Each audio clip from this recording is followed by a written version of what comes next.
Tom Cruise arrived at the Good Morning America studio just before sunrise, stepping out of a sleek black SUV with the calculated charisma that had defined his career for decades. His security detail peeled off around him as he made his way inside, flashing his signature smile and waving to a few surprised onlookers already camped outside the studio. Dressed in a fitted navy suit, every move he made seemed effortless. Controlled a man ready to conquer another day of media buzz for his upcoming blockbuster. Inside the green room, things felt off. The staff was professional, but unusually reserved. One producer avoided eye contact. The segment rundown had changed at the last minute. Tom's longtime publicist, Marie, noticed it too and leaned in with a whisper. They might be going a little harder in the interview than planned. Tom barely blinked. Let them, he said. I've dealt with worse. He was used to difficult interviews. After years in the spotlight, the Oprah couch moment, Scientology controversies, on-set audio leaks, he had learned to pivot, redirect, and control the narrative. This was just another chess match. The studio lights came up. George Stephanopoulos welcomed him with a handshake and a polished smile, but even that felt rehearsed. The usual small talk was skipped. Cameras rolled. Millions watched from home as two industry titans sat across from each other. The actor and the journalist, Tom, George began. You've built your reputation on doing your own stunts. The helicopter jumps, the high-speed chases, the dangerous climbs. It's impressive, no doubt. But some are starting to ask, when does dedication turn into recklessness? Tom kept his smile, but his eyes narrowed just slightly. It's about authenticity. I believe audiences can feel the difference. When they see me hanging from a plane at 10,000 feet, that's real. That's what makes it thrilling. George nodded politely, but didn't back down. There have been reports, unofficial but credible, that several crew members were injured during your last film's shoot, and some insiders say the pressure to keep outdoing yourself has created a dangerous work culture. Do you take any responsibility for that? There was a beat of silence. Tom shifted in his seat. We follow strict protocols. The safety of everyone on set is the top priority. Always has been. People get hurt on movie sets. That's unfortunate, but it's part of the business. To suggest I'm putting people at risk deliberately. That's not just inaccurate, it's offensive. George leaned forward. I'm not saying it's deliberate. I'm asking whether there's a point where the pursuit of realism might start to overshadow common sense. You're not just a performer, Tom. You're a leader on these sets. That was the moment the mask slipped. Tom leaned in too, his voice controlled but heated. I don't need a lecture on leadership from someone who's never spent a day on a movie set. You think I don't know what's at stake?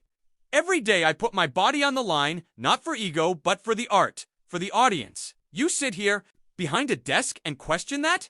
The air in the studio turned heavy. A production assistant froze just off camera. The control room scrambled to find a cue to cut away if things escalated further. But neither man backed down. George stayed calm, professional. It's not personal, Tom. It's a question a lot of people are asking. Tom stood up, removing his microphone clip. Then maybe they should ask someone who actually understands what they're talking about. His voice rose slightly, not shouting but sharp. I came here to talk about a film, not to defend my entire career to a morning news anchor pretending to be an expert on filmmaking. Without another word, he walked off the set. Crew members parted like the Red Sea. The cameras quickly cut to a commercial break. Behind the scenes, a senior producer rushed over and informed Marie and Tom directly that he would no longer be welcome on the show until further notice. Are you kicking me out? Tom asked, incredulous. I'm asking you to leave, the producer said quietly. For now, By the time Tom reached the street, news had already started circulating. Someone had filmed the exchange from the side of the set. Within an hour, a blurry video of Tom walking off, visibly angry, began trending on X and TikTok. The headline hit the entertainment wires before noon. Tom Cruise kicked off Good Morning America after fiery clash with George Stephanopoulos, and the world, as always when Tom Cruise is involved, couldn't look away. Back at the Mark Hotel, Tom Cruise stood near the window of his suite, overlooking Manhattan with a clenched jaw and a phone buzzing endlessly on the table behind him. His morning coffee sat untouched, now cold. The footage had gone viral faster than anyone expected. The clip of him tearing off the mic, his voice raised, his controlled fury. The internet had turned it into a meme within hours. On one side, fans praised him for standing up for himself. On the other, critics said it was just another example of a star too entitled to be questioned.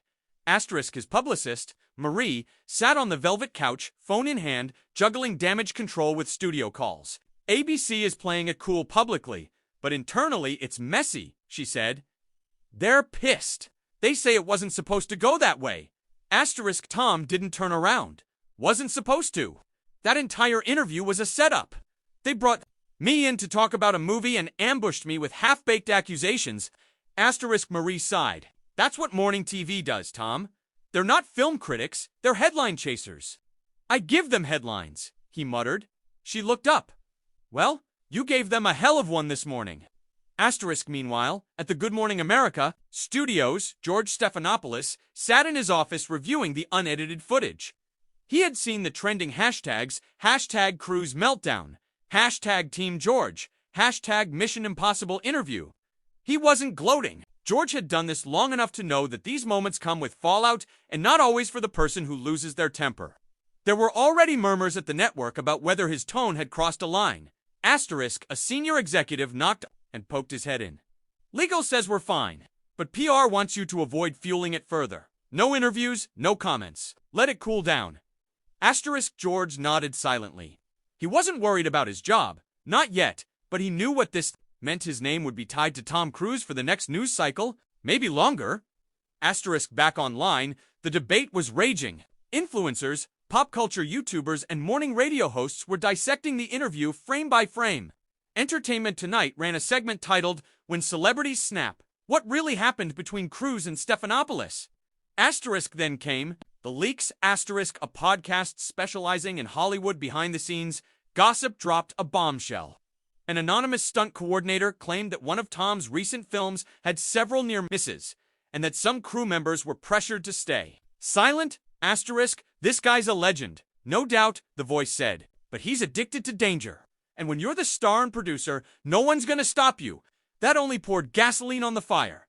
Tom's legal team moved quickly. A cease and desist letter was drafted before the podcast episode. Hit 200,000 streams. Marie tried to get ahead of it, drafting a public statement with phrases like deep respect for safety, misrepresented by out of context editing, an appreciation for the hardworking men and women behind the scenes. But Tom wasn't ready to sign off. If I apologize, he said, finally turning to face her, it looks like I did something wrong. I didn't. I stood up for myself. That may be true, she replied carefully, but in this business, perception is reality. And right now, people don't see a man standing up for himself. They see a movie star melting down when asked a tough question. The studio behind his upcoming film grew nervous. Quiet calls were made.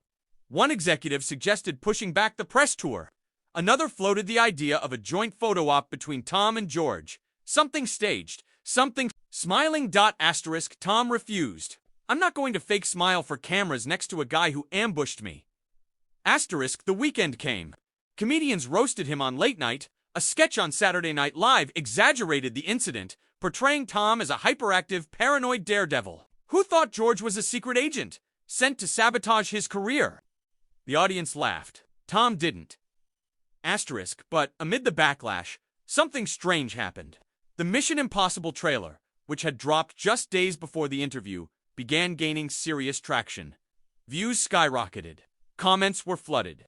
With curiosity about the interview guy who does his own stunts, younger viewers unfamiliar with the earlier controversies of Cruise's career suddenly saw him as a defiant rebel against the manufactured politeness of celebrity PR. He's intense, but he's real.